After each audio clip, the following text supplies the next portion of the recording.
2 वर्षांपूर्वी पुण्याच्या कल्याणी नगरमध्ये पोरचे ऍक्सिडेंट प्रकरणामध्ये 2 निष्पाप व्यक्तींचा बळी गेला होता. या अपघाताला जो व्यक्ती कारणीभूत होता त्याच्या वडिलांचा जामीन झाल्याच्या नंतर सेलिब्रेशन करतानाचा व्हिडिओ समोर आलाय. एखाद्या आरोपीला जामीन मिळणं हा कायद्याचा भाग असू शकतो, परंतु जामीन भेटल्यावरती गळ्यात नोटांचा हार घालणं आणि घाणेरड्या पद्धतीनं नाच गाणं करीत सेलिब्रेशन करणं हे अत्यंत चुकीचं आहे.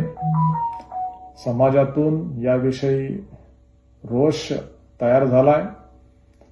ज्या 2 व्यक्तींचा बळी गेलाय त्या कुटुंबाच्या भावना देखील अशा प्रकारात दुखावल्या जातात. एकूणच समाजातील लोकांनाच हे रुचलेलं नाहीये आणि अशा प्रकारचं सेलिब्रेशन जर कोणी करत असेल तर तो आपल्या संस्कृतीला न पटणारा भाग आहे. पुण्याची संस्कृती एक वेगळी संस्कृती आहे, सुसंस्कृत संस्कृती आहे. इथे अशा प्रकारचं कृत्य करणं हे निषेधार्ह आहे, लाजिरवाणं आहे. अग्रवाल कुटुंबाला अशा प्रकारचा डान्स नाचगाणी करताना लाज वाटली पाहिजे.